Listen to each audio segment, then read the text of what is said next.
দেশ এবং জাতির যে কঠিন অবস্থা চলছে, একটি শঙ্কা যেন চতুর্দিকে বিরাজ করছে, একটি আশঙ্কা আমরা অনুভব করছি যে কখন কি হয় জানি না। কি বলেন? কখন কি হয় জানি না। একের পর এক দুর্ঘটনা আমরা শুনতে পাচ্ছি। নতুন বাংলাদেশে, এই বাংলাদেশকে আবার পূর্বের অবস্থায় নিয়ে যাওয়ার জন্য, আবার জুলুম আর শোষণের, নির্যাতনের স্টিমরোলার এখানে চালানোর জন্য যারা স্বপ্ন দেখে, তারা একের পর এক ষড়যন্ত্র, একের পর এক আপনার বিভিন্ন প্রকারের তাদের সেই চক্রান্ত তারা এই বাংলাদেশের জমিনে তারা করে যাচ্ছে। তো একের পর এক ষড়যন্ত্রের যে জাল বিস্তৃত হয়েছে, এখন যারা দেশ থেকে পালিয়ে গেছে তারাও এখন ঐক্যবদ্ধ হওয়ার, একত্রিত হওয়ার, তারাও আজকে এক জায়গায় মিলিত হওয়ার তারা চেষ্টা চালিয়ে যাচ্ছে বিশ্বে। বিশেষ করে সেখানে আমাদের পার্শ্ববর্তী রাষ্ট্র তাদেরকে যে আশ্রয় দিয়েছে, তারা এই বাংলাদেশকে আবার নতুন এই আগের পুরাতন অবস্থায়, আগের অবস্থায় নিয়ে যাওয়ার জন্য তারা আজকে ষড়যন্ত্র চালিয়ে যাচ্ছে। ঠিক এই অবস্থায় আমরা এখন একটি নতুন শঙ্কা এদেশের মানুষের মনের ভিতরে বিরাজ করছে। কখন কি হয় জানি না, কখন কি হয় জানি না। ভবিষ্যতের বিষয় তো আমার আল্লাহ তাআলাই ভালো জানেন। কি বলেন? কিন্তু আল্লাহর প্রতি আমাদের সুধারণা আছে না নাই? কথা বলেন। জান্নুল মুমিনিনা খায়রা, ইমানদারের ধারণা হবে ভালো। আমরা আল্লাহ তাআলার প্রতি সবচেয়ে বেশি সুধারণা কার প্রতি রাখবো? আল্লাহ তাআলার প্রতি। যে হুসনুল জান্নি মিনাল ঈমান, ভালো ধারণা পোষণ করা আল্লাহর প্রতি, এটি হচ্ছে ইমানদারের লক্ষণ, ইমানেরই বৈশিষ্ট্য। সুতরাং যে আল্লাহ রাব্বুল আলামিন আমাদেরকে এই নতুন বাংলাদেশে আমরা মুক্তভাবে আজকে নিঃশ্বাস ফেলার যে সুযোগ পেয়েছি, আমরা কোরআনের কথা বলার যে সুযোগ পেয়েছি, যিনি আমাদেরকে এই পরিবেশ করে দিয়েছেন, তিনি কি আমাদের সম্পর্কে একেবারে বেখবর নাকি? কথা বলেন। জালিমদের ব্যাপারে আল্লাহ তাআলা কি একেবারে বেখবর? যে জালিমরা দুনিয়ার আপনার বিভিন্ন কোনায় কোনায় গিয়ে যারা ষড়যন্ত্রে লিপ্ত আছে, তাদের ব্যাপারে আমার আল্লাহ কি একেবারেই বেখবর? না, আমাদের আল্লাহর অবশ্যই কি আছে? খবর। আল্লাহর প্রতি আমাদের সুধারণা আছে। আল্লাহ তাআলা বলছেন, আনা ইনদা যন্নি আবদি বি, আনা ইনদা যন্নি আবদি বি। হাদিসে কুদসিতে আমার আল্লাহ বলেন, আমার বান্দা আমার প্রতি যে ধরনের ধারণা রাখবে, আমি আল্লাহ সেভাবে তাদের পাশে থাকবো। বান্দা আমার প্রতি যেভাবে ধারণা রাখবেন, আমাকে সেভাবেই পাবেন। এটি হচ্ছে কার ঘোষণা? আল্লাহ তাআলার ঘোষণা। আল্লাহ বলছেন, বান্দার ধারণা অনুযায়ী আমাকে পাবে। আমরা যদি আল্লাহ তাআলাকে, আল্লাহর প্রতি আমরা সুধারণা রাখি, বাংলাদেশ যে আল্লাহ পরিবর্তন করে দিয়েছেন, এটা আর পূর্বের অবস্থায় ফিরে যাবে না। এখন আমরা নতুন স্বপ্নের দিকে যাব ইনশাআল্লাহ। এই সুধারণা আমরা আল্লাহর প্রতি রাখতে পারি কিনা? অবশ্যই পারি। যদি আমরা পারি, তাহলে এই বাংলাদেশে আর কোন জালিমের আবির্ভাব হবে না, হবে না, হবে না ইনশাআল্লাহ। ঠিক না? ওরা যতই ষড়যন্ত্র করো বাংলাদেশে আবার ঢোকার জন্য, বাংলাদেশে আবার ক্ষমতার মসনদ দখল করার জন্য, পারবে নাকি? হ্যাঁ, আল্লাহ তাআলা বলে দিয়েছেন, লা তাহসাবান্নাল্লাহা গাফিলান আম্মা ইয়ামালুয যালিমুন। হে আমার নবী, আপনি আল্লাহকে বেখবর মনে করবেন না, গাফেল মনে করবেন না। জালিমরা কি করছে না করছে এই ব্যাপারে আমি আল্লাহকে একেবারে খবর ছাড়া মনে করবেন না। আমি আল্লাহর সব খবর জানা আছে। কোন জালিম কোথায় বসে কি চক্রান্ত করছে, কি ষড়যন্ত্র করছে, এই সব বিষয় আমি আল্লাহ তাআলা ভালো করে জানি। আমার আল্লাহর কোনো বিষয়ও জানা নাই, সব বিষয় আমার কি আছে? আল্লাহর জানা আছে। আল্লাহ রাব্বুল আলামিন, আল্লাহ তাআলা বলছেন, এটা কোরআন মজিদে আমাদেরকে জানিয়ে দিয়েছেন যে দ্বীনের যারা দুশ্মন, যারা কোরআনের দুশ্মন, যারা ইসলামের দুশ্মন, ওদের চক্রান্ত, ওদের ষড়যন্ত্র হয়েছিল, হবে, হতে থাকবে। এই ব্যাপারে আমাদেরকে কোরআন যদি আমরা স্টাডি করি, কোরআন আমাদের সামনে বলে দিয়েছেন, কোরআনে কারীম আমাদের সামনে বলে দিয়েছেন ওরা ষড়যন্ত্র করতে থাকবে। আল্লাহ তাআলা বলছেন ইন্নাহুম ইয়াকিদুনা কাইদাও ওয়া আকিদু কাইদা ফামাহিলিল কাফিরিনা আমহিলহুম রুয়াইদা। সূরা তাওরাকার সর্বশেষ আয়াত। আল্লাহ তাআলা বলছেন নিশ্চয় ইসলামের দুশমন যারা, কোরআনের দুশমন যারা, বাতিলারা, এরা ষড়যন্ত্র করতে থাকবে। ইয়াকিদুনা কাইদা, এখানে মসদর এনে তাকিদ এনেছেন। ইয়াকিদুনা কাইদা, ষড়যন্ত্রের মতো ষড়যন্ত্র তারা করতে থাকবে। ইয়াকিদুনা এটা হচ্ছে ফেলে মুদারা। ফেলে মুদারা দুই কাল বোঝায়, বর্তমান এবং ভবিষ্যৎ। আল্লাহ বলছে ইয়াকিদুনা কাইদা, তারা এখনো ষড়যন্ত্র করছে, সামনেও করতে থাকবে। এটাই তাদের কাজ, ষড়যন্ত্র করাটাই তাদের কাজ। ষড়যন্ত্র করার মাধ্যমে তাদের পদচারণা শুরু হয়েছে, এই জন্য তারা ষড়যন্ত্র করতে থাকবে। ঈমানদাররা ভয় পাইও না, ও আকিদু কাইদা, ওদের ষড়যন্ত্রের উত্তম জবাব দেওয়ার জন্য আমি আল্লাহ তাআলা প্রস্তুত আছি। ঠিক কিনা? আল্লাহ কি আছেন? প্রস্তুত আছেন। আল্লাহ বলছে আমি আরশ আযীমের মালিক, আমি ঘুমিয়ে যাই নাই, আমি আল্লাহ তাআলা বেখবর নয়, আমার কোনো ঘুম নাই। লা তাখুযুহু সিনাতু ওয়ালা নাওম, আমি আল্লাহকে কোনো নিদ্রা তন্দ্রা স্পর্শ করতে পারে না। আমি আল্লাহ তাআলা সবকিছু জানি। ও আকিদু কাইদা, আমিও তাদের ষড়যন্ত্রের জবাব দেওয়ার জন্য আমি আল্লাহ প্রস্তুত আছি। খেলা চলতেছে কার সাথে? হ্যাঁ, খেলা হবে, খেলা হবে বলছে, বলতে সাথে ফালাই গেছে। ঠিক কিনা বলেন না? যার প্রত্যেক কথার ভিতরে বাসনের ভিতরে ছিল খেলা হবে। খেলা কোথায়? এখন কোথায় খেলা করতেছো? কই তুমি? খেলা হবে, খেলা চলতেছে কার সাথে? আল্লাহর সাথে। আল্লাহ বলে যে দেখি কত বড় বড় খেলোয়াড় তোমরা দিনের বিরুদ্ধে, কোরআনের বিরুদ্ধে তোমরা খেলতে পারো। আমি আল্লাহ তাআলা তোদের জবাব দেওয়ার জন্য আমি আল্লাহ শাহিদ দিকে আমি প্রস্তুত আছি। ঠিক কিনা? আল্লাহ তাআলা দেখিয়ে দিয়েছেন কিভাবে তাদের খেলাকে পণ্ড করে দিতে হয়, কিভাবে তাদেরকে চক্রান্তকে নস্যাৎ করে দিতে হয়, তাদের সমস্ত শক্তিকে ধূলিসাৎ করে দিতে হয়, সেটা আল্লাহ তাআলা 5 আগস্টে আমাদের সামনে দেখিয়ে দিয়েছেন। ঠিক কিনা? আমরা নতুন করে বাংলাদেশের জমিনে দেখেছি আল্লাহ তাআলার রব্বুল আলামিনের মহা ক্ষমতাবান একজন আছেন, আল্লাহ যে মহাশক্তিশালী একজন আছেন, সেটা আল্লাহ তাআলা 5 আগস্টে আমাদেরকে দেখিয়ে দিয়েছেন। আল্লাহ তাআলা বলছেন ও আকিদু কাইদা, তাদের ষড়যন্ত্র হতে থাকবে, আমিও তাদের ষড়যন্ত্রের উত্তম জবাব দেওয়ার জন্য আমি আল্লাহ প্রস্তুত আছি। ফামাহিলিল কাফিরিনা আমহিলহুম রুয়াইদা। রাসূল, আপনি ইসলামের দুশমন, কাফের, মুরতাদ, বেঈমান যারা ইসলামের বিরোধী আছে, বিরোধী শক্তিকে আপনি বলে দেন, তাদেরকে একটু সুযোগ দেন, সময় দেন, দেখি ওরা কি করে, দেখি ওরা কি করে। আমহিলহুম রুয়াইদা, একটু সময় দেন, তবে আমি আল্লাহ তাদেরকে সময় দিচ্ছি, দেখি তারা কি করতে পারে। তবে উমলি লাহুম ইন্না কাইদি মাতিন। সুবহানাল্লাহ, আমি তাদেরকে সময় দিচ্ছি, এটা সুযোগ দিচ্ছি, এটা কিন্তু তাদের জন্য শুভ হবে না। ইন্না কাইদি মাতিন, আমার জবাব হবে অত্যন্ত কড়া জবাব। আমি আল্লাহ রাব্বুল আলামিনের সেই জবাবের সামনে ওদের কোনো ষড়যন্ত্র টিকতে পারবে না। ঠিক কিনা বলেন না? ওরা কি এই 3 মাসের ভিতরে কম ষড়যন্ত্র করছে? বলেন। সংখ্যালঘু লীগ, কি বলেন, সনাতন লীগ, তারপরে রিক্সা লীগ, আনসার লীগ, বলেন না, তাঁতি লীগ, এখানে কত লীগ যে আসছে, তারপরে গার্মেন্টস লীগ, এখানে কত লীগ যে, শেষে আসলো ইসকন লীগ।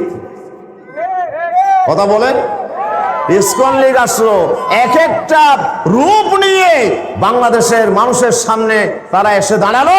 আল্লাহ রাব্বুল আলামিন বলছেন এই ষড়যন্ত্র একটার পর একটা হতে থাকবে, এটা নিয়ে ভয় পাওয়ার কোনো কারণ নাই। ইমানদাররা ভয় পায় না, ইমানদার ভয় পায় একমাত্র কাকে? আল্লাহ রাব্বুল আলামিন জান। আমরা পৃথিবীর কোন পাওয়ারকে, শক্তিকে আমরা ভয় পাই না। তারা ভয় দেখাতো, আমাদের পাশে দাদা বাবুরা আছে, ভয় দেখাতো না? গত 17 বছর ভয় দেখাইছে, দাদা বাবুর আমাদের পাশে আছে, সব শেষ করে দেবে, তোদের নাম হচ্ছে, তালিকা হচ্ছে, রেকর্ড হচ্ছে, কত কিছু তারা শোনাইলো। দাদা বাবুরা কই আছে নাকি? দাদা বাবুরা ওরাও টের পায় নাই আল্লাহর কৌশলের সামনে। ওই দাদা বাবুরাও খবর বুঝতে পারে নাই যে বাংলাদেশে ক্ষমতার পরিবর্তন হবে, ঠিক কিনা বলেন? এই ক্ষমতার পরিবর্তন করেছেন কে? আল্লাহ রাব্বুল আলামিন বলেন আসল ক্ষমতার মালিক আমি আল্লাহ। কুলিল্লাহুম্মা মালিকাল মুলকি তুতিল মুলকা মান তাশাউ ওয়া তানজিউল মুলকা মিম্মান তাশাউ ওয়া তুইজ্জু মান তাশাউ ওয়া তুযিল্লু মান তাশাউ বিয়াদিকাল খায়র ইন্নাকা আলা কুল্লি শাইইন কাদির। নবী আপনি বলে দেন সকল ক্ষমতার একচ্ছত্র মালিক আমি আল্লাহ। আল্লাহুম্মা মালিকাল মুলক, হে আল্লাহ তুমি তো সমস্ত রাজত্বের মালিক, ক্ষমতার মালিক। তুমি যাকে ইচ্ছা তাকে ক্ষমতা দিতে পারো, আর যার নিকট থেকে ইচ্ছা মুহূর্তের ভিতরে ক্ষমতা কেড়েও নিতে পারো, ঠিক কিনা? আল্লাহ চাইলে দিতেও পারেন। কোন প্রচার প্রচারণা লিফলেট হ্যাম্বি 1 টাকা খরচের দরকার হয় নাই। আমরা তো মনে করি যে ক্ষমতার চেয়ারে বসতে হলে অনেক কিছু করতে হয়। আচ্ছা এখন যিনি ক্ষমতার চেয়ারে বসছেন উনি কয় টাকা খরচ করছে ক্ষমতার জন্য বলেন? কয়টা লিফলেট করছে? ডক্টর ইউনূস সাহেব কোথাও লিফলেট করছে, হ্যাম্বিল করছে যে আমাকে তোমরা চেয়ার দাও, আমাকে বাংলাদেশের প্রধানমন্ত্রীর গণভবন আমাকে বসাইয়া দাও, এই কথা বলার জন্য কোনো মিছিল মিটিং বলেন? উনি কি কোনো ধরনের আন্দোলন সংগ্রাম করছে? কিন্তু কিছুই করে নাই। কোথার থেকে কে এসে বাংলাদেশের চেয়ারে বসে গেল? কে বসাইলেন? আল্লাহ বলে এটা আমি বসাইছি। আমি আল্লাহ তাআলা বসাইতেও পারি, আবার আমি আল্লাহ কেড়েও নিতে পারি, মুহূর্তের ভিতরে পট পরিবর্তন করতে পারি, ঠিক কিনা? আসল ক্ষমতার মালিক কে? আমরা মনে করি যে মাঝে মাঝে হয়তো অন্য দেশের হাতে ক্ষমতা না, এই পৃথিবীর রাজত্বের মালিক হচ্ছে আমার আল্লাহ সুবহানাহু ওয়া তাআলা। যদি রাজত্বের মালিক যদি দুনিয়ার কোনো মানুষ হতো তাহলে আফগানিস্তানে আজকে যে তালেবানের বিজয় হয়েছে, এই তালেবানরা বাংলাদেশ আপনার সারা ওয়ার্ল্ডের 2টা পরাশক্তি। পরাশক্তি কয়টা বলেন তো? কথা বলেন। পরাশক্তি আমেরিকা, পরাশক্তি রাশিয়া। এই 2টা পরাশক্তির সাথে যুদ্ধ করেছে কারা? তালেবানরা প্রথমে রাশিয়ার সাথে যুদ্ধ করে তাদেরকে আফগানিস্তান থেকে তারা পালাতে বাধ্য করেছে, রাশিয়া পালিয়ে গেছে। এরপরে আসলো আমেরিকা। আফগানিস্তানকে কবজা করতে চাইলেও 20 বছর পর্যন্ত আমেরিকা যুদ্ধ করলো। এত বড় সুপার পাওয়ার হওয়ার পরেও যে আফগানিস্তান লিখতে পারে নাই, তালেবানের সামনে ওরা আত্মসমর্পণ করে নাকে খত দিয়ে চুক্তি করে আফগানিস্তান ছেড়ে গেছে, ঠিক কিনা বলেন না? তাহলে কি ক্ষমতা আমেরিকার হাতে? আমেরিকার হাতে ক্ষমতা থাকলে তো আফগানিস্তানকে দখল করে রাখতে পারত, পারলো না তো, পারে না তো। রাশিয়ার হাতে ক্ষমতা থাকলে সে তো সিরিয়াকে রাখতে পারে নাই। রাশিয়া যদি ক্ষমতাবান হতো আজকে আসাদ বছরকে পালাই যেতে হতো না। সিরিয়ার জমিনে লক্ষ লক্ষ মানুষকে যে হত্যা করেছে, লাখ লাখ মানুষকে নির্বিচারে আপনার গণহত্যা চালিয়েছে, লাখ লাখ মানুষকে বন্দী করেছে জেলখানার ভিতরে। এত বড় জালিম বাংলাদেশের সেই জালিমদের খালাতো ভাই, হ্যাঁ খুনির খালাতো ভাই, সে আসাদ বাহিনীও সিরিয়ার জমিনে টিকতে পারে নাই। অথচ তার পাশে ছিল রাশিয়ার মতো এক পরাশক্তি, সে পারলো না কেন? রাশিয়া আসল ক্ষমতার মালিক নয়, আমেরিকা আসল ক্ষমতার মালিক নয়, ভারত আসল ক্ষমতার মালিক নয়।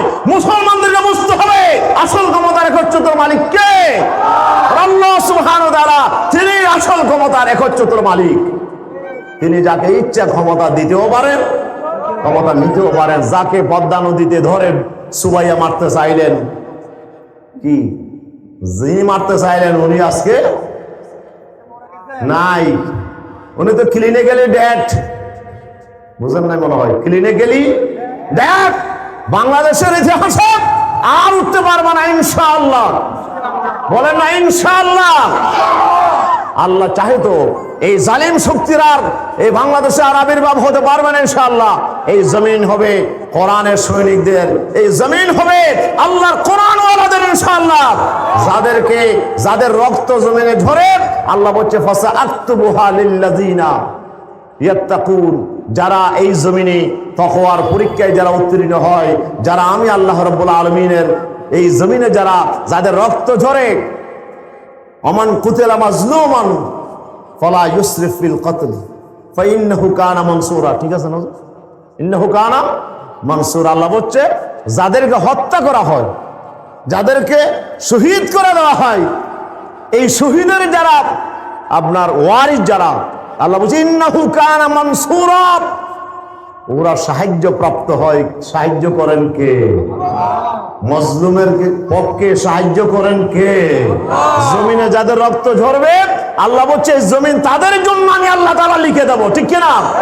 সুতরাং এই 17 বছরে 16-17 বছরে যাদের রক্ত সবচেয়ে বেশি ঝরেছে, যাদের ত্যাগ বেশি, কুরবানি নজরানা বেশি, যাদের হাজার শত শত কর্মী বাহিনী যাদেরকে হত্যা করা হয়েছে, এই জমিনে একজন কোরআনের বাকি বিশ্বনন্দিত মুফাসসির কোরআন শহীদ আল্লামা সাঈদ রাহিমাহুল্লাহ একজনকে এক পাল্লায় দিলে কয় কোটি মানুষকে এক পাল্লায় দিতে হবে?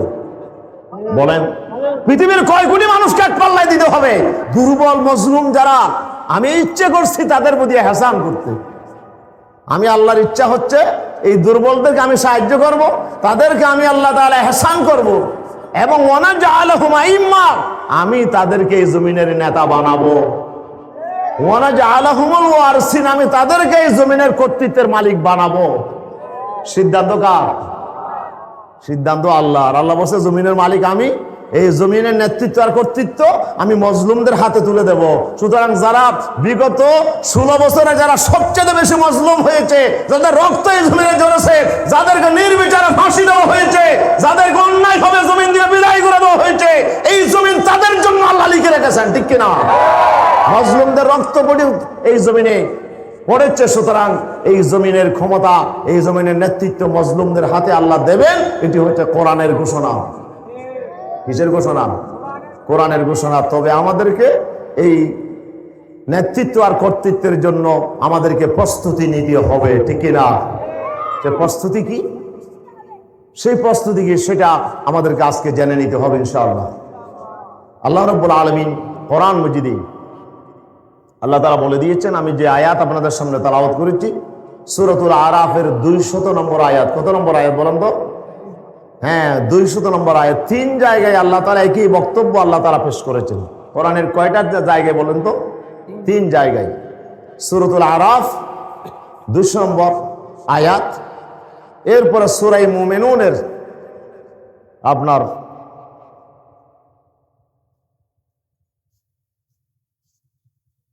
98 নম্বর আয়াত, এরপরে সূরাতু হামিমিস সিজদা। এই সূরার আল্লাহ সুবহানাহু ওয়া তাআলা, এই সূরার মধ্যে আল্লাহ তাআলা একই কথা আল্লাহ তাআলা ইরশাদ করেছেন। আল্লাহ রাব্বুল আলামিন বলছেন, ইম্মা ইয়ানজাগান্নাকা মিনাশ শাইতানি নাজগুন ফাস্তাইয বিল্লাহ ইন্নাহু সামিউন আলীম। একই আয়াত আমার আল্লাহ তাআলা সূরা হামিমিস সিজদাতে বলছেন, ওয়া ইম্মা ইয়ানজাগান্নাকা মিনাশ শাইতানি নাজগুন ফাস্তাইয বিল্লাহ ইন্নাহু হুয়াস সামিউল আলীম। ওখানে ইন্নাহু সামিউল আলীম, আর এখানে হুয়াস সামিউল আলীম। বেশ কম, শুধু এতটুকু, একই আয়াত। সূরা মুমিনুনের মধ্যে আমার আল্লাহ বলছেন, ওয়া কুর রাব্বি ইন্নী আউযু বিকা মিন হামাযাতিশ শায়াতিন ওয়া আউযু বিকা রাব্বি আন ইয়াহদুরুন। আল্লাহু আকবার। আল্লাহ রাব্বুল আলামিন আল্লাহর হাবিবকে বলছেন, হে আমার রাসূল সাল্লাল্লাহু আলাইহি ওয়াসাল্লাম শুনে রাখেন, শয়তান যদি ইম্মা ইয়ানজাগান্নাকা মিনাশ শাইতানি নাজগুন, শয়তানের কোন আচর যদি আপনার গায়ে লাগে, শয়তানের কোন ওয়াসওয়াসা, কোন কুমন্ত্রণা যদি আপনার বিরুদ্ধে হয়, ফাস্তাইজ বিল্লাহ। নাজগুন বলা হয়, নাজগুন বলা হয়, নাজগুন, নাগজুন, তারপরে এরকম আরো কিছু শব্দ আছে। ওয়াসওয়াসা তো সবগুলোর একই অর্থ। নাজগুন বলা হয় ইদখালুল ইবরাহ ফিল জাসাদে আও ইদখালু তরফিল আসব ফিল জাসাদে, সুচকে কারো চামড়ার ভিতরে ঢুকাই দেওয়া। কি দিয়ে ফোঁটা দেওয়া? হ্যাঁ, সুচ ফোঁটা দেওয়া, সুচ ঢুকাই দেওয়া কারো শরীরের ভিতরে, চামড়ার ভিতরে। কেমন লাগবে? কথা বলেন। কারো শরীরে সুচ ঢুকাই দিলে কেমন লাগে? একটু ব্যথা লাগবে না? একটু আঁচড় লাগবে না?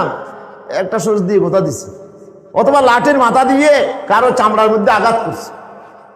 এই যে একটু আঁচড় লাগানো, এই যে একটু গোতা দেওয়া, এটাকে বলে নাজগুন।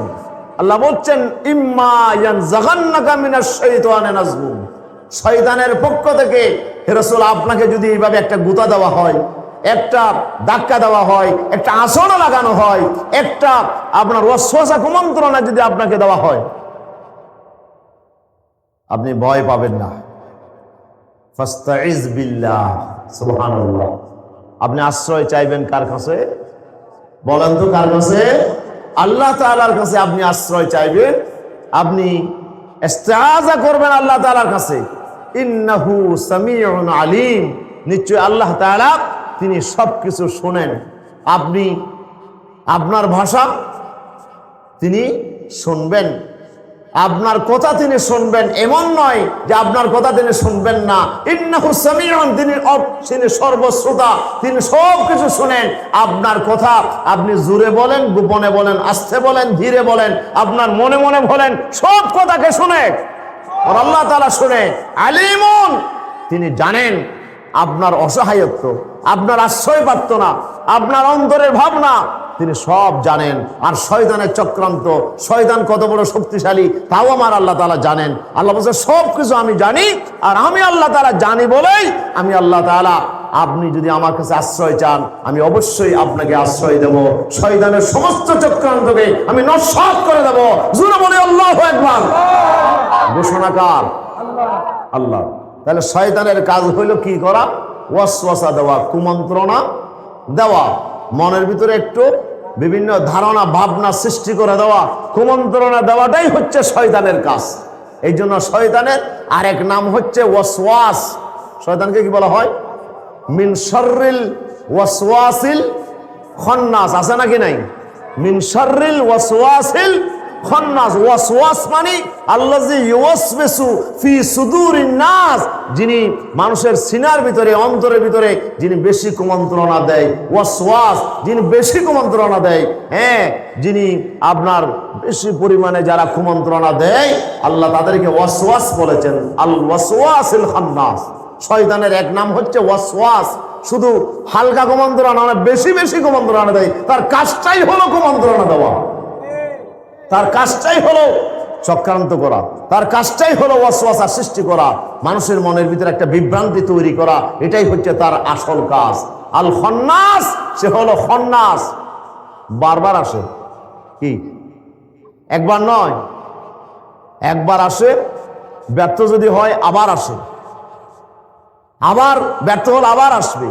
এমন নয় যে দুই একবার আসলাম, বিরক্ত হয়ে গেলাম, ছেড়ে দিলাম, না না, তার আশার মধ্যে কোনো কমতি হবে না। আল্লাহ বলছে আল ওয়াসওয়াসিল খান্নাস, সে হলো এত দুরাচার, এত বড় লম্পট, একবার ব্যর্থ হলে আরেকবার আসবো না এমন কথা নয়। যতবার ব্যর্থ হোক ততবারও সে মানুষের কাছে আসবে। তার কাজটাই হচ্ছে কুমন্ত্রণা দেওয়া, ষড়যন্ত্র করা। এটাই হচ্ছে শয়তানের চরিত্র।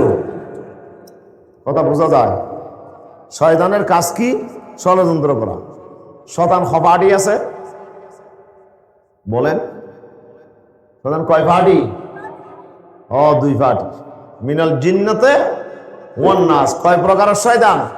এক প্রকারের শয়তান দেখা যায়, আর এক প্রকারের শয়তান চোখে দেখা যায় না। যারা দেখা যায় না তারা হলো জিন শয়তান, ওদেরকে আমরা দেখতে পাই না।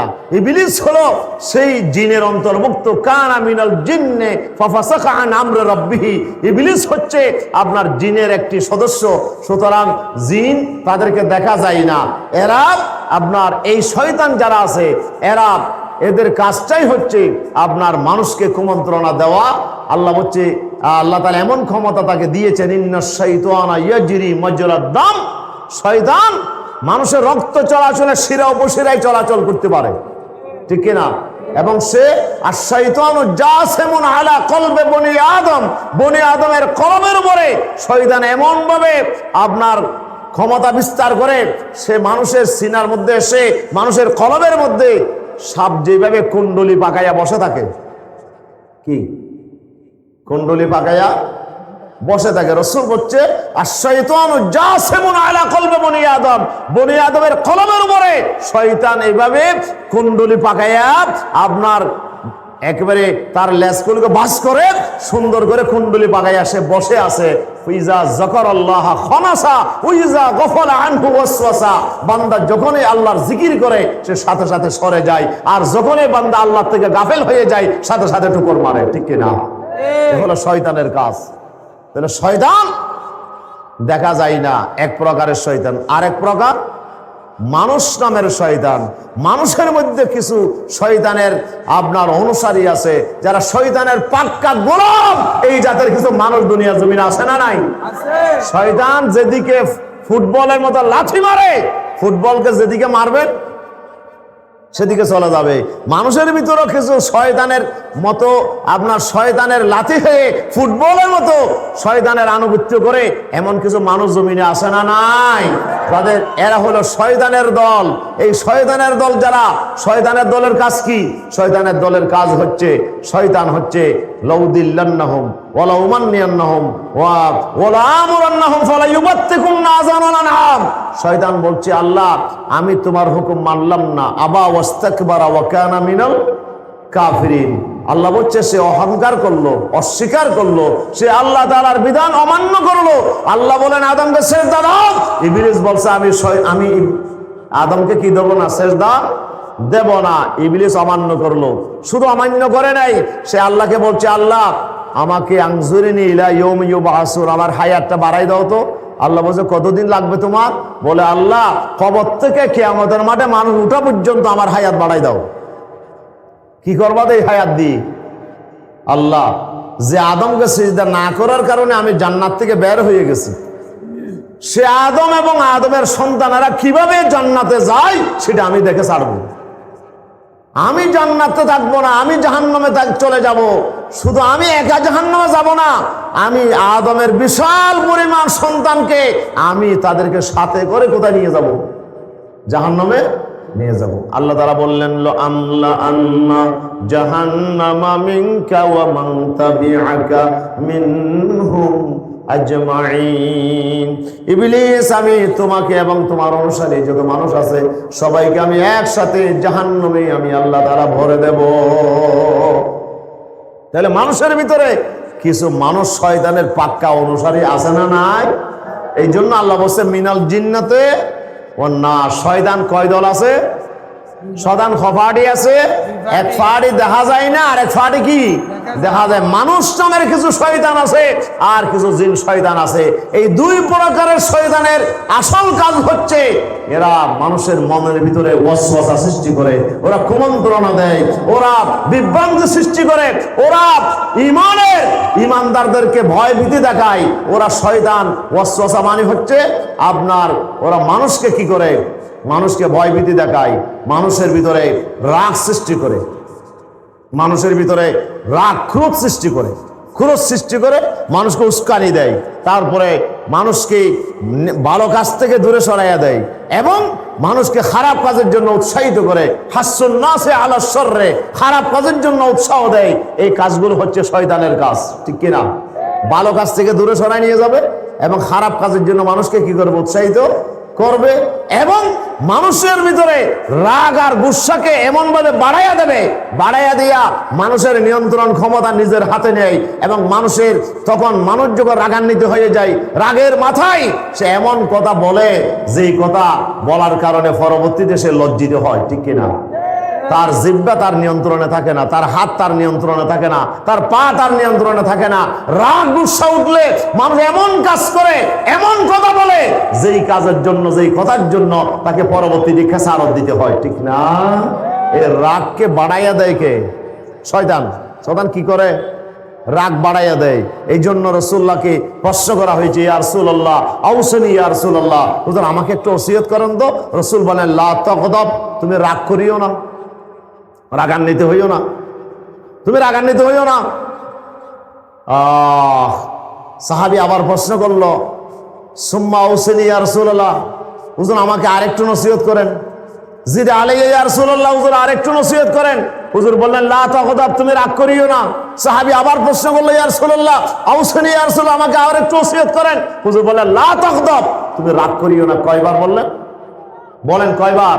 3 বার বলছেন। রাসূলুল্লাহ বলছেন রাগ করিও না। কেন? আল্লাহ রাসূল সাহাবীকে রাগ করিও না এই কথা 3 বার কেন বললেন? রাগ যখন বান্দা করে তখন বান্দার নিয়ন্ত্রণ বান্দার হাতে থাকে না, তখন রাগ আসলে বান্দার নিয়ন্ত্রণ শয়তানের হাতে চলে যায়।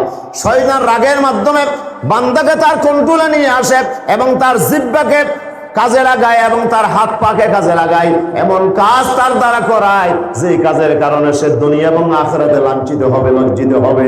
এই ধরনের খারাপ কাজ করার জন্য শয়তান তার ভিতর রাগ উস্কাইয়া দেবে, রাগকে বাড়াইয়া দেবে। এই জন্য ইমানদারের বৈশিষ্ট্য হচ্ছে ওয়াল কাযিমিনাল গায়যা ওয়াল আফিনা আনিন নাস। মুত্তাকিদের বৈশিষ্ট্য হচ্ছে যারা রাগকে হজম করে এবং মানুষকে যারা মাফ করে দেয়, তারাই হচ্ছে আল্লাহর মুত্তাকি বান্দা, ঠিক কি না? তাহলে রাগ হচ্ছে শয়তানের অস্ত্র। রাগ কি? গত কয়েকদিন আগে আমাকে এক ভাই কল করছে, বলে হুজুর একটু সময় পাবো নি, 2 মিনিট কথা বলার জন্য। বলছি পাবো। কি কথা? বলে হুজুর রাগের মাথায় বউকে তো একটা কিছু বলে ফেলছে। কি বলছেন? বলে হুজুর তালাক দিয়েছি। কয় তালাক দিয়েছেন? হয়তো 100 তালাক। কয় তালাক দিয়েছে? হয়তো তালাক ফরবে নি। তালাক ফরবে না কেন? আপনি দিচ্ছেন, তালাক ফরবে না কেন? হুজুর এখন এক হুজুর থেকে জিজ্ঞেস করেছে 100 তালাক দিলে বলে ফরে না তালাক। আমি বলছি তোমার কাছে পাওনা আছে কয় তালাক? বলে 3 তালাক। তো 3 তালাকের বাইরে আরো 97 তালাক বাড়িয়ে দিলা, তারপরে পড়বে না? আফসোস, তুমি তো বড় জুলুম করেছো, অন্যায় করেছো। রাসূলুল্লাহ বলেছেন, রাসূলুল্লাহর জামানায় একজন এইভাবে 100 তালাক দিয়েছিল। আল্লাহ বলছে যে 3 তালাক তার পাওনা, আর 97 তালাক এটা হচ্ছে তার পক্ষ থেকে জুলুম। অন্যায় করেছে, জুলুম করেছে, বাড়াবাড়ি করেছে। আল্লাহর কাছে সে জালেম হয়ে যাবে, আল্লাহর কাছে তাকে উঠতে হবে, ঠিক কিনা? কতজন আয় তওবাতিল্লাহ বললে নবু, হ্যাঁ তওবাতিল্লাহ বললে আল্লাহর কাছে মাপ পাবেন, কিন্তু বউ তো তালাক হয়ে গেছে। তো আমি আবার একটু নেকা দেখা করলে হবে না? না না, নেকা করলে হবে না।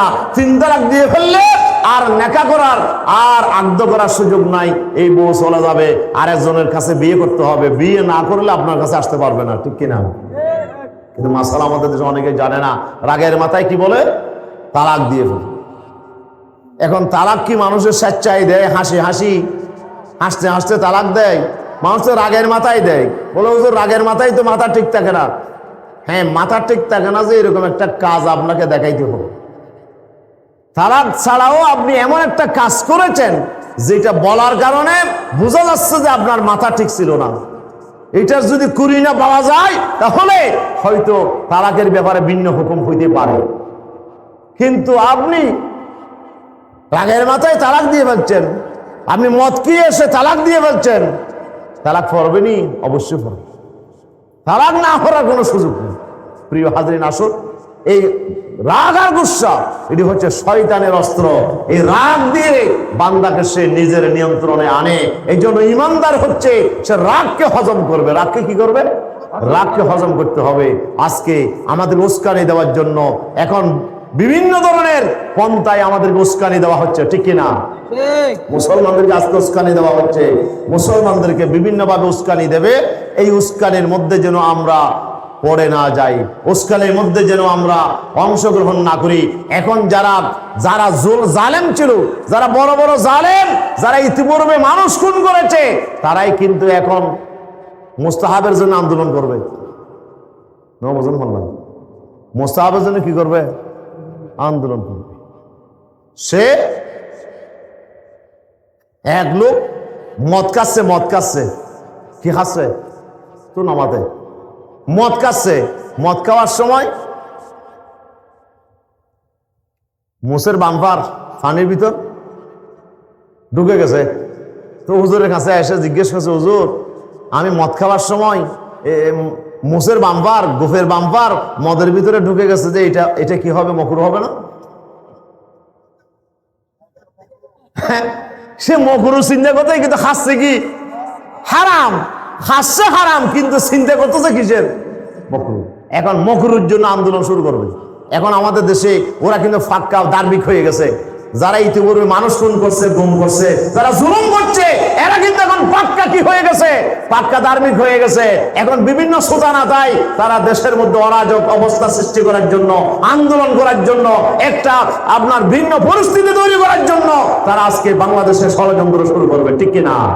এই জন্য আমরা যারা দিনকে ভালোবাসি, কোরআনকে ভালোবাসি, আমাদেরকে সতর্ক থাকতে হবে এবং আমাদেরকে বুঝতে হবে যে এরা শয়তানের পাক্কা গোলাম, এরা শয়তানের অনুসারী। শয়তানের কাজ হলো ষড়যন্ত্র করা, ওয়াসওয়াসা দেওয়া, কুমন্ত্রণা দেওয়া, এটার জন্য উস্কানি দেওয়া। এটাই হচ্ছে শয়তানের কাজ। কিসের কাজ? শয়তানের কাজ। বর্তমান পরিস্থিতিতে এখন আমাদেরকে বিভিন্ন ধরনের গুজব তারা ছড়াবে, বিভিন্ন ধরনের গুজব ছড়াবে। ফেসবুকের মধ্যে অনেক কিছু লিখে ফেলবে, তারপরে বিভিন্ন কিছু রাস্তার মধ্যে বসে, দোকানে বসে অনেক গুজব ছড়াবে। এই গুজবে কান দেওয়া যাবে না, গুজবে কান দেওয়া যাবে। এদের কাজ হলো ষড়যন্ত্র করা। আল্লাহ তাআলা বলছেন, ওরা যখন ষড়যন্ত্র করে, ইম্মা ইয়ানজাগান্নাকা মিনাশ শাইতানি নাজগুন, হে রাসূল, শয়তানের পক্ষ থেকে, শয়তানের দলের পক্ষ থেকে কোন ধরনের ওয়াসওয়াসা যদি আপনার বিরুদ্ধে করে, আমি আল্লাহ বলে দিলাম, তখন আপনি কি করবেন? ফাস্তাইজ বিল্লাহ। আপনার কাজ হবে এই ষড়যন্ত্রের জন্য ভয় পাবেন না, এই চক্রান্তের জন্য ভয় পাবেন না। ইতিপূর্বে অনেক ষড়যন্ত্র দিনের দুশমনেরা করেছে, ইহুদিরা করেছে। এমন কোন ষড়যন্ত্র বাকি ছিল না যে ষড়যন্ত্র আমার নবীর বিরুদ্ধে ইহুদিরা করে নাই। আমার নবীর বিরুদ্ধে এত ষড়যন্ত্র ইহুদিরা করেছে, রাসূল সাল্লাল্লাহু আলাইহি ওয়াসাল্লামের বিরুদ্ধে ওরা এমন ভাবে চক্রান্ত করেছে। আল্লাহ রাসূলের সাথে মদিনার সনদ করেছে, মদিনার সনদের মাধ্যমে চুক্তি করেছে, পরবর্তীতে সব চুক্তি তারা লঙ্ঘন করেছে। ওরা ভিতরে ভিতরে আমার রাসূলকে হত্যা করার জন্য চক্রান্ত করেছে। বনু নজিরের ইহুদিরা আমার রাসূলকে বিচারের নামে ডেকে নিয়ে তারা একটি পাহাড়ের নিচে বসতে দিল, আর চক্রান্ত করলো। রাসূল যখন বসা থাকবে, পাহাড়ের উপর থেকে একটা পাথর নিক্ষেপ করে মুহাম্মদকে আমরা হত্যা করব। আল্লাহ তাআলা জিবরাইলের মাধ্যমে রাসূলকে জানিয়ে দিলেন, হে রাসূল, আপনি এক্ষুনি উঠে চলে যান, আপনি আর বসে থাকবেন না। রাসূলুল্লাহ ওহী পাওয়ার সাথে সাথে উঠে চলে আসলেন, আর ইহুদিদেরকে ডাকলেন যে তোমরা এরকম ষড়যন্ত্র করছো। তারা স্বীকার করতে বাধ্য হয়েছে। আল্লাহ রাব্বুল আলামিন রাসূলকে জানাই না দিলে সেদিন নবীকে শেষ করে দিত, ঠিক কিনা? আমার আল্লাহ তাআলা নবীকে হেফাজত করেছেন, এইভাবে ষড়যন্ত্র করেছে। রাসূলকে বাড়িতে দাওয়াত দিয়ে গেছে। আল্লাহ রাসূল ইহুদিদের দাওয়াতে গেলেন, রাসূল সাল্লাল্লাহু আলাইহি ওয়াসাল্লামের জন্য খাবারের মধ্যে বিষ দিলেন। খাবারে কি দিলেন? বিষ দিলেন। রাসূলের সাথে আরেক সাহাবী খানাতে অংশগ্রহণ করছে, উনি খানা খেয়ে ধরে বললেন রাসূল সাল্লাল্লাহু আলাইহি ওয়াসাল্লামকে। খানা মুখের ভিতরে দেওয়ার পরে খানা রাসূলকে বলতেছে, ইয়া রাসূলুল্লাহ, আমাকে গিলবেন না, আমার ভিতরে বিষ আছে। রাসূল, আমার ভিতরে বিষ আছে। খানা রাসূলকে বলে দিয়েছে। আল্লাহ সুবহানাহু ওয়া তাআলা প্যারা রাসূল খানা ফেলে দিলেন, আর ইহুদি মহিলাকে ডাকলেন, তুমি খানার মধ্যে বিষ দিয়েছো? বলে, ইয়া রাসূলুল্লাহ, দিয়েছি। কেন দিয়েছো? বলে, আপনি যদি ভণ্ড নবী হন তাহলে আপনি যেন বিষ খেয়ে মারা যান, আর যদি সত্য নবী হন আমার বিশ্বাস সত্য নবীকে আল্লাহ জানাই দেবে, বিষে কোনো সমস্যা হবে না, এই জন্য বিষ দিয়েছি। রাসূল বললেন, ঠিক আছে, তুমি যে আমাকে হত্যা করার চেষ্টা করেছো, আমি আমারটা মাফ করে দিলাম, কিন্তু তোমার বিষের কারণে আমার একজন নিরপরাধ সাহাবী শাহাদাত বরণ করছে, এই জন্য তোমার বিচার হবে, ঠিক কিনা?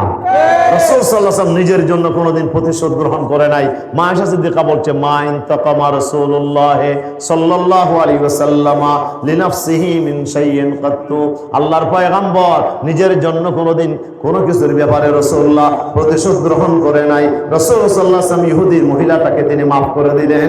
আল্লাহ রাসূল ওই সাহাবী হত্যার জন্য ইহুদি মহিলাটার বিচার করলেন। প্রিয় হাজরিন, রাসূল সাল্লাল্লাহু আলাইহি ওয়াসাল্লামকে হত্যা করার জন্য কত ষড়যন্ত্র ইহুদিরা করেছে।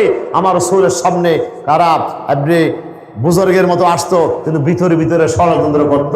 আল্লাহ রাসূলের ইন্তেকালের পরে রাসূল সাল্লাল্লাহু আলাইহি ওয়াসাল্লামের শরীর মুবারক মদিনার পাক জমিন থেকে রওজায়ে আতহার থেকে নিয়ে যাওয়ার জন্য রাতের বেলায় এই ইহুদিরা চর নিয়োগ করেছে। দুজন চর নিয়োগ করে বুজুর্গের বেশে ওরা মদিনায় আসছে। মদিনার মধ্যে রুম ভাড়া নিয়েছে, সেখানে আপনার ইবাদত বন্দি করে মানুষকে দেখালো যে এরা বড় বুজুর্গ। কারো দাওয়াতে ওরা যাই না, কোনোদিন দোকানে বসে না, কারোর সাথে কথা বলে না, শুধু ইবাদত বন্দেগী নিয়ে ব্যস্ত আছে। আসলে কি মুসলমান না ইহুদি? কথা বলেন, ইহুদি। ওরা রাতের বেলায় মানুষ যখন ঘুমাইয়া যায় তখন তারা গর্ত খনন করে, গর্ত খনন করতে করতে গর্ত খনন করে মাটিগুলো নিয়ে মদিনার বাইরে ফেলে আসে রাতের অন্ধকারে। আর সারা রাত ধরে তারা গর্ত খনন করে। গর্ত খনন করতে করতে আল্লাহ রসুলের শরীর মুবারক পর্যন্ত, রসুলের রওজা পর্যন্ত তারা পৌঁছে গেছে। রসুল সাল্লাল্লাহু আলাইহি ওয়াসাল্লাম তখনকার সময়ের যিনি খলিফা ছিলেন সালে জঙ্গি মুরাদ, আপনার সালে জঙ্গি রহমতুল্লাহ আলাইহি, সেই বাদশাকে তিনি স্বপ্নে দেখালেন, বাদশাহ, মুসলমানের বাদশাহ, মদিনার মধ্যে আমাকে এই দুইজন লোক আমাকে বেশি কষ্ট দিচ্ছে, তুমি আমাকে এদের হাত থেকে মুক্ত করো। সুবহানাল্লাহ বললেন। সালে জঙ্গি রহমতুল্লাহ আলাইহি উনি রাতের বেলায় একাধিকবার এই স্বপ্ন দেখার পরে তিনি উঠে দাঁড়ালেন রাতের বেলায় এবং তার প্রধানমন্ত্রীকে বললেন, এই প্রধানমন্ত্রী, তাড়াতাড়ি প্রস্তুতি নাও, খাদ্য সম্ভার নাও, অস্ত্র শস্ত্র নাও, আমরা মদিনায় চলে যাব, মদিনায় কোনো ঘটনা ঘটছে। সুবহানাল্লাহ। তিনি সাথে সাথে মদিনায় ছুটে আসলেন। মদিনায় ছুটে এসে তিনি সবাইকে ঘোষণা করলেন, একটা মেলা হবে, এই মেলায় প্রত্যেককে আসতে হবে। বাদশার পক্ষ থেকে মদিনাবাসীদের জন্য মেলা। উনি মেলা আয়োজন করলেন কেন? ওই দুজনকে ধরার জন্য। ওরা যখন খানা খেতে আসবে, রসুল তো তাদেরকে দেখিয়েছেন রাতের বেলায় স্বপ্নে, বাদশাকে দেখিয়েছেন এই দুইটা লোক আমাকে কষ্ট দিচ্ছে। এই দুইটা লোককে উনি চেনার জন্য মেলার আয়োজন করলেন। আর বললেন, মেলা খেয়ে যাওয়ার সময় আমার সাথে একটু দেখা করে যাইতে হবে, ঠিক কিনা? অনেক মানুষ আসলো, মেলা খাইলো, কিন্তু ওই দুই লোককে তো দেখা যাচ্ছে না। বাদশাহ বললেন যে এখানে সবাই আসছে? বলো হুজুর সবাই আসছে। হয়তো না না, কেউ বাদ আছে মনে হয়। হদ বাদশাহজি, হ্যাঁ, দুইজন বুজুর্গ মানুষ বাদ আছে, ওরা তো কারো মেলায় যায় না, কারো দাওয়াতে যায় না, ওরা আমার তো দরকার তাদের দুজনকে, ঠিক কিনা? বাদশাহ সামনে হাজির করা হলো। বাদশাহ দেখতেই খেপে উঠলো। ওদের চেহারা তো আল্লাহ রাসূল তাকে স্বপ্নের ভিতরে দেখিয়েছেন, এই দুজনই হচ্ছে আমার রাসূলের বড় দুশমন, ঠিক কিনা? ওরা বড় মুসলমানের বেশ ধরে আমার রাসূলের শরীর মুবারক মদিনার জমিন থেকে নিয়ে যাওয়ার জন্য গোপনে ওরা ষড়যন্ত্র করেছে ইহুদিরা, ঠিক কিনা? তখন বাদশাহ তাদেরকে বেঁধে ফেললেন, সাথে সাথে বেঁধে ফেললেন এবং তারা যেখানে আসে সেখানে তিনি চলে গেলেন, তাদের রুম তল্লাশি করলেন। তল্লাশি করতে করতে যেখানে মসল্লা বিছানো আছে, মসল্লা তোলার সাথে সাথে দেখা যাচ্ছে যে এখানে একটা সুড়ঙ্গ, একটা কি ওই সুড়ঙ্গ, সুড়ঙ্গের মুখের মধ্যে মসল্লা বিছাইছি। কি বুজুর্গ দেখেন, বাজি ইবাদত বন্দি করতেছে। এই বুজুর্গের এই মুসলমান নিচে ষড়যন্ত্র, আপনার সেই মুখোশ ধরা পড়েছে। আল্লাহ রসুল সাল্লাল্লাহু আলাইহি ওয়াসাল্লামের সেই সুড়ঙ্গ গিয়ে বাদশা দেখলেন যে রসুল পাক সাল্লাল্লাহু আলাইহি ওয়াসাল্লামের রওজায়ে পাক পর্যন্ত এই সুড়ঙ্গ পৌঁছে গেছে। তখন তাদেরকে বেঁধে ফেলা হলো, তাদেরকে আপনার রিমান্ডে আনা হলো। তোমরা কারা, পরিচয় দাও। তারা বলল যে আমরা মুসলমান নয়, আমরা ইহুদি। তোমরা কেন আসছো? বলে আমাদেরকে বাদশা পাঠিয়েছে, মুসলমানের বেশ ধরে মদিনায় যাও, আর মদিনার থেকে বিশ্বনবীর সেই জসদে আতহারকে, রসুলের শরীর মুবারককে তোমরা নিয়ে আসো। আমরা রসুলের শরীর মুবারক নিয়ে যাওয়ার জন্য আসছি। বাদশা এই দুজনকে কতল করে দিলেন, ঠিক কিনা? ইহুদিরা কি ষড়যন্ত্র কম করছে নাকি? কথা বলেন। ওরা এখনো ষড়যন্ত্র করতেছে। ফিলিস্তিনে ওরা মুসলমানদেরকে নিয়ে ষড়যন্ত্র করতেছে। ওরা গাজা সহ গোটা ফিলিস্তিনকে তারা এখন এমন একটি আপনার গণহত্যার মাধ্যমে ওরা এমন ভাবে একটি অরাজক পরিস্থিতি সেখানে সৃষ্টি করেছে। সেখানে মুসলমানদেরকে নির্বিচারে তারা হত্যা করে, তারা আপনার বায়তুল মুকদ্দাসকে দখল করে নিয়ে রাখার জন্য তারা ষড়যন্ত্র করছে। কিন্তু পারবে না কি? বলেন না পারবে? পারবেন ইনশাআল্লাহ। এই মুসলমানের বিরুদ্ধে ষড়যন্ত্র কোনোদিন কাজে আসবে না। আল্লাহ রাব্বুল আলামিন বলে দিয়েছেন, ইম্মা ইয়ানসাগান্নাকা মিনাশ শাইতানি নাজগুন ফাস্তাইজ বিল্লাহ। ইবলিসের প্রথম দিন থেকে ইবলিস আমার নবীর বিরুদ্ধে, আল্লাহর নবীর বিরুদ্ধে ষড়যন্ত্র শুরু করেছে। হযরত আদম আর হাওয়াকে জান্নাত থেকে বের করার জন্য ষড়যন্ত্র করেছে ইবলিস। সেদিন ওয়াসওয়াসা দিয়ে হযরত আদম আর হাওয়াকে জান্নাত থেকে সে বের করার ব্যবস্থা করেছে। আল্লাহ রাব্বুল আলামিন বললেন, ফাওয়াসওয়াসা লাহুমাশ শাইতানু ফাবাদাত লাহুমা সাওআতিহিমা। আল্লাহু আকবার। যে ওয়াসওয়াসা দিল ইবলিস জান্নাতের মধ্যে আদম আর হাওয়াকে ওয়াসওয়াসা দিল। আদম আর হাওয়াকে বলল যে আল্লাহ তোমাদেরকে এই গাছের কাছে যাইতে কেন নিষেধ করছে? চিন্তা করে দেখছো এই গাছের ফল কেন খাইতে নিষেধ করেছে? ওটা আমি তো চিন্তা করে দেখি নাই। ওটা হ্যাঁ চিন্তা করা দরকার, আল্লাহ কেন নিষেধ করলো? আমার তো মনে হয় এখানে কিছু উদ্দেশ্য আছে। মা নাহাকুমা রাব্বুকুমা আন তিলকুমা শাজারা ইল্লা আন তাকুনা মালাকাইনি আও তাকুনা মিনাল খালিদিন।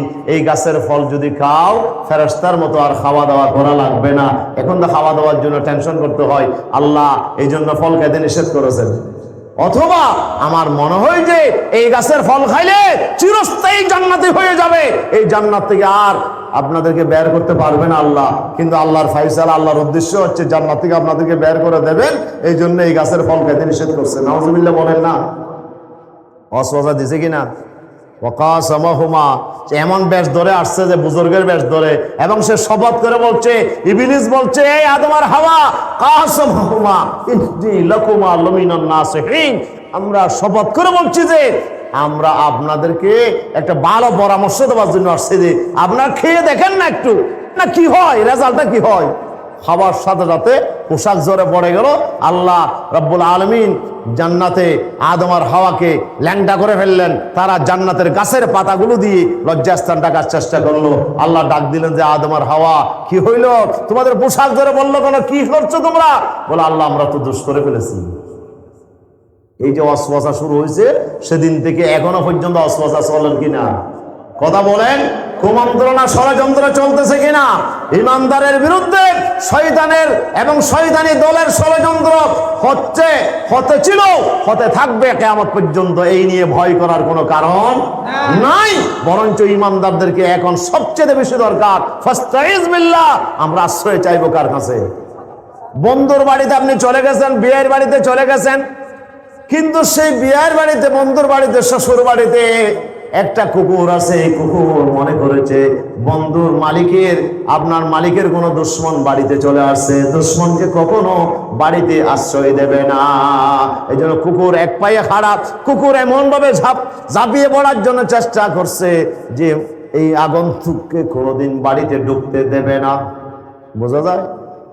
বন্ধুর বাড়িতে গিয়ে কুকুরে এমন ভাবে স্বীকার করে ধরেছে বন্ধুর বাড়িতে আপনাকে ঢুকতে দেবে না। এখন আপনার কাজ কি? আপনার কাজ হচ্ছে, হযরতে শেখ সাঈদ রহমাতুল্লাহ আলাইহি বলছে যে নফস শাইতান জাদ কারিমা রাহেমান, নফস শাইতান জাদ কারিমা রাহেমান, রহমাতাত বাশদ শাফাত খাহিমান, রহমাতাত বাশদ শাফাত খাহিমান। আল্লাহু আকবার। ও আল্লাহ, তোমার কাছে আসতে চাই, কিন্তু নফস শয়তান আমাকে আসতে দিচ্ছে না। আল্লাহ এখন তোমার রহমত ছাড়া বিকল্প আর কোনো রাস্তা। তাহলে এখন দরকার কি? এখন কুকুর আপনাকে ঢুকতে দেবেন, এখন কুকুরের সাথে আপনি যুদ্ধ করে পারবেন? কথা বলেন, কুকুরের সাথে আপনি যুদ্ধ করে পারবেন না তো কি করতে হবে? কুকুরের মালিককে আপনাকে ডাক দিতে হবে, ও ঘরের মালিক কেউ আসো নাকি? কুকুর তো আমাকে ঢুকতে দিচ্ছে না। ঘরের মালিক এসে যদি বলে, এই বেটা তুমি মানুষ ছিল না, এটা আমার মেহমান, এই কথা বলার সাথে কুকুর কি খামোশ? কুকুর আওয়াজ বন্ধ হয়ে গেছে, ঠিক কিনা বলেন? তাহলে কুকুর যখন আপনাকে বাধা দেবে তখন আপনার দায়িত্ব হচ্ছে মালিককে ডাক দেওয়া। শয়তানের মালিককে, শয়তানকে কে পাঠাইছে? আল্লাহ। আমাদের মালিক যেমন আল্লাহ, শয়তানের মালিকও আল্লাহ। আল্লাহ বলছে, বান্দা শয়তান যখন তোমার বিরুদ্ধে ষড়যন্ত্র করে ওয়াসওয়াসা দেয়, তখন তুমি আমার কাছে আশ্রয় চাও। আমি আল্লাহকে বলো, রব্বে ইন্নী আউযু বিকা, পড়েন না, রব্বে ইন্নী আউযু বিকা মিন হামাযাতিশ শায়াতিন ওয়া আউযু বিকা রব্বি আইয়াহদুরুন। হে আমার রব, তোমার কাছে আমরা শয়তানের যত চক্রান্তকারী আছে এদের হাত থেকে তোমার কাছে আমরা পানাহ চাই, আশ্রয় চাই। আল্লাহ, ওরা যেন আমার কাছে আর হাজির হতে না পারে, এই জন্য তোমার কাছে আমরা আশ্রয় চাই। এইভাবে দোয়া শিখাইলেন কে? এই জন্য আমাদের বেশি বেশি করে কার কাছে আশ্রয় চাইতে হবে? বলেন বলেন বলেন, কার কাছে? আল্লাহর কাছে ধরনা দিতে হবে। আমাদেরকে চোখের পানি ফেলে দোয়া করতে হবে, আল্লাহ 5ই আগস্টে যে জালিমের হাত থেকে মুক্তি দিয়েছো, এই জালিম যেন আবার মাথার উপরে চেপে না বসে, ঠিক কিনা? আশ্রয় চাইতে হবে কার কাছে? আল্লাহ সুবহানাহু ওয়া তাআলার কাছে আশ্রয় চাইতে হবে। আল্লাহ রাব্বুল আলামিনের কাছে চোখের পানি ফেলে বলতে হবে, আল্লাহ এই জালেম তো দূরের কথা, অন্য কোন জালেম যেন মাথার উপরে চেপে না বসে, অন্য কোন জালেম শক্তি যেন আমাদের উপরে আবার কর্তৃত্বের চেয়ারে বসে না যায়। আল্লাহ জালিম মুক্ত একটা দুনিয়া, জালিম মুক্ত একটা বাংলাদেশ, একটা নতুন বাংলাদেশ আমরা স্বপ্ন দেখি। আমরা আল্লাহর কাছে দোয়া করতে হবে, ঠিক কিনা বলেন? আমাদেরকে বেশি পরিমাণে এখন আল্লাহর কাছে চাইতে হবে এবং আমাদেরকে চেষ্টাও করতে হবে, কাজও করতে হবে, চেষ্টাও করতে হবে। শুধু দোয়া করলেও হবে না, চেষ্টাও করতে হবে আমাদেরকে। আপনি হুজুরের কাছে দোয়া চাইলেন, হুজুর একটু দোয়া করেন না আমার জন্য একটা ছেলে সন্তান হয়। এক লোক গিয়ে হুজুরকে বলছে যে হুজুর একটু দোয়া করেন তো, কি হওয়ার জন্য? ছেলে সন্তান হওয়ার জন্য। 1 বছর চলে গেছে, কোনো ছেলে সন্তান হয় না। তারপর বছর হুজুরের সাথে দেখা হয়েছে, হুজুর আপনার কাছে দোয়া চাইলাম, আপনি তো বলছিলেন যে আমি দোয়া করছি আপনার ছেলে সন্তান হবে, কই 1 বছরের ভিতরে কোনো ছেলে সন্তান তো হইল না। হুজুর বলছেন ছেলে সন্তান হয় নাই, তো তোমার বউয়ের কি অবস্থা? কোন সমস্যা হয়েছে আসেনি? আমি তো বিয়েই করি নাই। বিয়েও করো নাই তুমি, তো বিয়ে করো নাই, আমি যদি কিয়ামত পর্যন্ত দোয়া করি সন্তান হবে না? আগে কি করতে হবে? বিয়ে করতে হবে, তারপরে না দোয়া। দোয়া হবে, চেষ্টাও করতে হবে, জালিমরা যেন ক্ষমতার মসজিদে বসতে না পারে। এই জন্য আমাদের সবাইকে ঐক্যবদ্ধ হয়ে ময়দানে থাকতে হবে, ঠিক কিনা? এখানে কোনো দলাদলি করা যাবে না, এখানে কোনো ফাটাফাটি করা যাবে না। প্রত্যেকটা ধর্ম, শ্রেণী, বর্ণের মানুষকে জালিমের বিরুদ্ধে আমাদেরকে ঐক্যবদ্ধ থাকতে হবে, ঠিক কিনা বলেন? আমরা যদি ঐক্যবদ্ধ থাকতে পারি ইনশাআল্লাহ পৃথিবীর কোন পরাশক্তি আমাদের দেশের বিরুদ্ধে চক্রান্ত করে পার পাবে না ইনশাআল্লাহ। ওরা আমাদের বিরুদ্ধে কোনো ষড়যন্ত্র ওরা সফল হবে না। আল্লাহ সুবহানাহু ওয়া তাআলা আমাদেরকে সত্যিকার ভাবে এই জালিমের বিরুদ্ধে অবস্থান নিয়ে আমাদেরকে একটি সুন্দর একটি বাংলাদেশ, নতুন বাংলাদেশ বিনির্মাণের জন্য আল্লাহ আমাদেরকে তৌফিক দান করুন। জোরে বলি আমিন, আরো জোরে বলি আমিন। পরিস্থিতি চলছে বাংলাদেশে, একটি সংখ্যা বিরাজ করছে। এখন সংখ্যা করার কোনো লাভ নাই, আমাদেরকে আল্লাহর কাছে ধর্ণা দিতে হবে। সবচেয়ে বেশি পরিমাণে ধর্ণা দিতে হবে কার কাছে? প্রত্যেকটা সালাতের পরে, নামাজের পরে, কোরআন তেলাওয়াতের পরে, প্রত্যেকটা মুহূর্তে, শেষ রাতে উঠে আমাদেরকে আল্লাহর কাছে ধর্ণা দিতে হবে, আশ্রয় চাইতে হবে আল্লাহর কাছে। আল্লাহকে বলতে হবে, আল্লাহ তুমি আমাদের বাংলাদেশকে কোরআনের জন্য কবুল করো, ইসলামের জন্য কবুল করো, তোমার দ্বীনের জন্য কবুল করো। আবার যেন এখানে খোলাফায়ে রাশিদার শাসন যেন বাংলাদেশে আমরা দেখতে পারি, আল্লাহ সেই তৌফিক আমাদেরকে দান করো। দোয়া করা যাবে তো ইনশাআল্লাহ? দোয়াও করতে হবে, আবার দিনের বেলায় চেষ্টাও করতে হবে। মাঠে ময়দানে আন্দোলন সংগ্রামে থাকতে হবে, সবাইকে ঐক্যবদ্ধ হয়ে আল্লাহর কোরআনের রাজ প্রতিষ্ঠার জন্য, কোরআনের সেই আপনার সমাজ প্রতিষ্ঠার জন্য আমাদেরকে সমস্ত ভেদাভেদ গুলো গিয়ে আপনার কওমি, আলিয়া, আপনার এখানে কোনো ফতোয়াবাজি করার কোনো সুযোগ নাই, দ্বন্দ্ব করার কোনো সুযোগ নাই। এখানে হেফাজত বলেন, চরমোনাই বলেন, এখানে জমাত বলেন, এখানে আপনার যত ইসলামী দল আছে সবাইকে ঐক্যবদ্ধ হয়ে আল্লাহর কোরআনের রাজ প্রতিষ্ঠার জন্য আমাদেরকে ঐক্যবদ্ধ হতে হবে ইনশাআল্লাহ। সেইভাবে যদি আমরা চেষ্টা করতে পারি এবং আমরা যদি আল্লাহর কাছে চোখের পানি ফেলে দোয়া করতে পারি, আল্লাহ চাহে তো আল্লাহ আমাদের দোয়া কবুল করবেন ইনশাআল্লাহ। আমাদের এই বাংলাদেশকে আল্লাহ একটি নতুন একটি বাংলাদেশে আল্লাহ একটা জুলুম মুক্ত, বৈষম্য মুক্ত একটি রাষ্ট্র হিসাবে আল্লাহ আমাদেরকে দান করবেন, ঠিক কিনা? আল্লাহ আমাদেরকে তৌফিক দান করে। জোরে বলি আমিন, আরো জোরে বলি আমিন।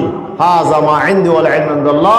সুবহানাকাল্লাহুম্মা বিহামদিকা আশহাদু আল্লা ইলাহা ইল্লা আনতা আস্তাগফিরুকা ওয়া আতুবু ইলাইক।